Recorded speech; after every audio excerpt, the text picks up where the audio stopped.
Bonjour, j'espère que vous allez bien. Moi, je vais bien par la grâce de Dieu. En fait, je fais cette vidéo-là concernant le nombre élevé d'enfants qui est disparu au Burkina Faso actuellement. Et je pense que c'est pas juste le Burkina Faso qui est concerné, la Côte d'Ivoire. En fait, c'est une question sous-régionale.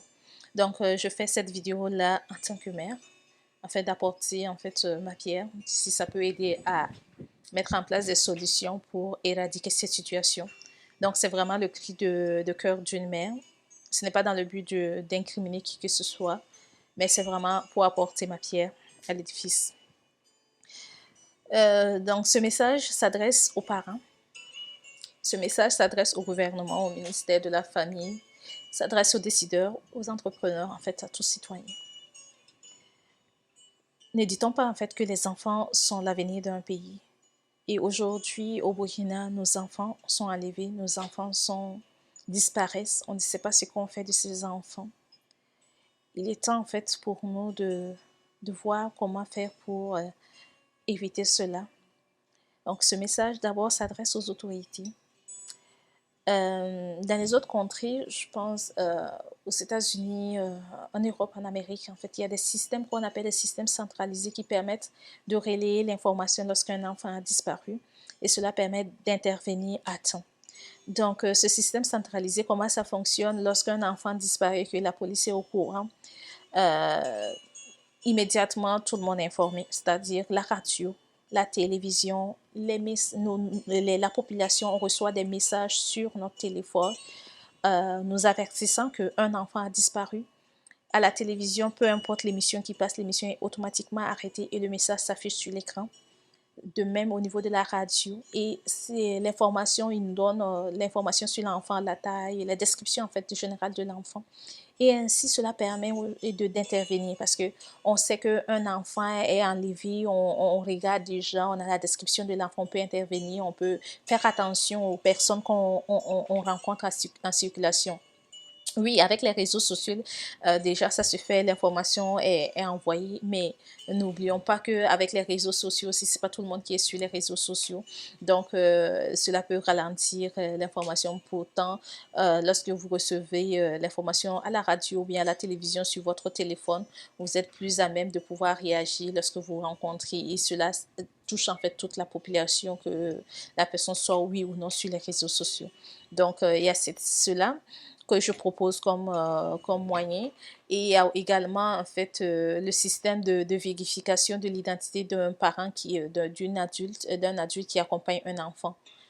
Oui, déjà dans les aéroports, c'est déjà mis en place. On ne peut pas voir une personne adulte avec un enfant sans autorisation parentale ou bien de lien de parenté voyager avec un enfant. Donc, pourquoi ne pas sensibiliser nos transporteurs?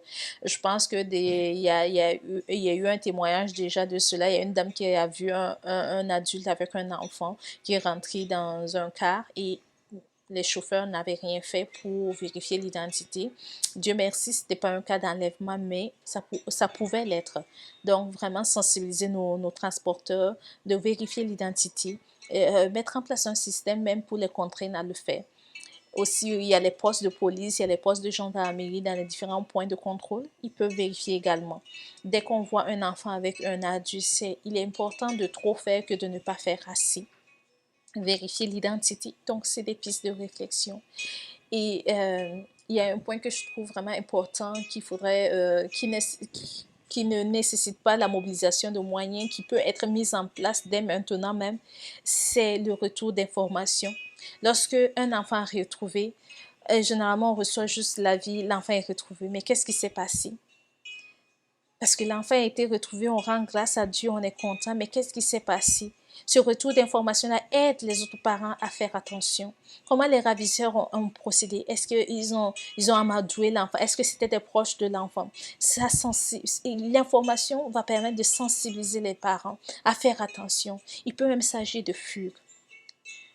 La fugue est considérée comme un sujet tabou au Burkina Faso, en fait en Afrique de façon générale, on ne veut pas en parler, mais c'est une réalité.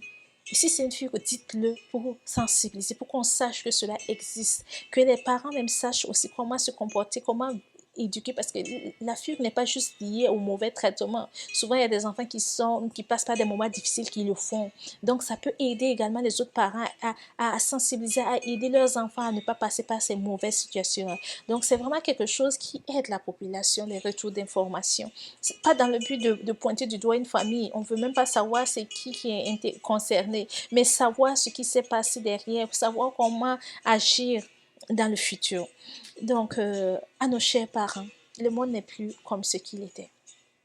Le monde n'est plus comme ce qu'il était. Avant, l'enfant, c'était pour tout le monde. Mais maintenant, l'enfant n'est pas pour tout le monde.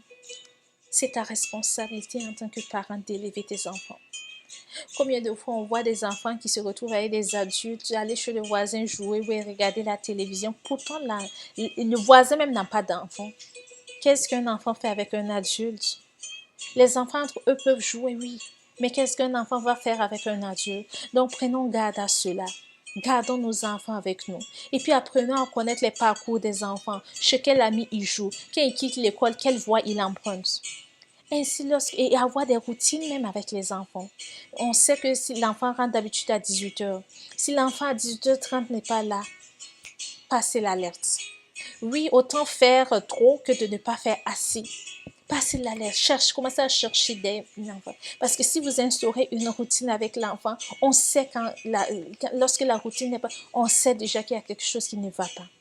On peut reprendre les voies que l'enfant a l'habitude de prendre, aller chez les amis qu'il a l'habitude de fréquenter. Connaissons nos enfants. Je ne suis pas en train de dire que les enfants qui ont disparu, c'est le cas, mais c'est des conseils en fait que je donne.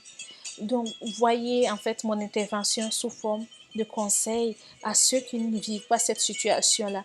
Pas que je dis que les parents dont les enfants ont été enlevés ont fait cela, mais non, c'est juste pour nous aider à élever nos enfants.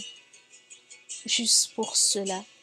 Et éduquons nos enfants à ne pas parler aux inconnus. Dites aux enfants ne parle pas aux inconnus. Dès l'âge de 3 ans, l'enfant comprend. L'enfant comprend déjà qu'on lui parle. Donc, dites à l'enfant, on ne parle pas aux inconnus. Autant que les gens taxent tes enfants d'impolis, qu'on dise que ton enfant est impoli, oui, mais l'enfant est en vie. Dites à votre enfant, dès qu'un inconnu te parle, une personne te parle que tu ne connais pas, fuis.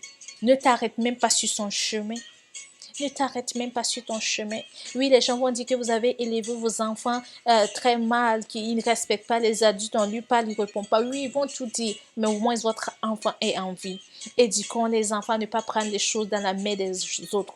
Parce que souvent, c'est par les bonbons, par les petites gâteries qu'on arrive à pâter les enfants.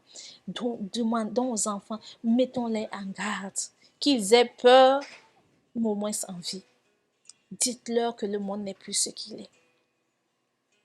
Donc, c'est vraiment ça. Et priez pour vos enfants lorsqu'ils sortent. Priez à tout moment pour vos enfants, partout.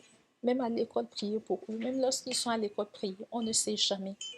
C'était vraiment ce que je voulais partager avec vous. Donc, si même les entrepreneurs par rapport au système centralisé, ça peut être une idée, les entrepreneurs qui sont dans le NTIC, vous pouvez décider de mettre en place un tel système que vous allez mettre à la disposition du gouvernement. Donc, c'est vraiment quelque chose que tous ensemble, on peut mettre en pratique, éduquer les enfants. Et même si on n'a pas d'enfants, veillez sur les enfants des autres. Dès que vous voyez un enfant avec un adulte, cherchez à comprendre. Ne dites pas, ben, il se pourrait que c'est son parent. Non, approchez-vous, cherchez à comprendre. Observons autour de nous. Ne vivons pas juste pour nous. Aujourd'hui, c'est le voisin. Demain, ça peut être nous. Je ne le souhaite pas, mais déjà agissons avant qu'il ne soit trop tard. Donc, c'était vraiment ce que j'avais à apporter. Et je prie que les enfants qui ne sont pas retrouvés, que Dieu étende sa main sur ces enfants-là et qu'ils puissent nous revenir très rapidement. Vraiment, il y a aux familles, que Dieu vous aide, que Dieu vous console. Et c'était vraiment ce que je voulais apporter pour aider. Donc, vous aussi, ne restez pas entre les quatre murs de votre maison pour en parler. Donnez vos pistes de réflexion, parlons-en. Parlons-en afin de trouver des solutions. Parlons-en afin de mettre en garde, afin de pouvoir nous lever comme un seul homme, comme une seule femme pour faire face à ces personnes, à ces individus mal intentionnés qui veulent attaquer nos enfants, qui veulent attaquer notre nation parce que les enfants sont l'avenir d'un pays. Il faudrait qu'on se lève par rapport à cela. Donc, je vous souhaite une bonne soirée. Au revoir.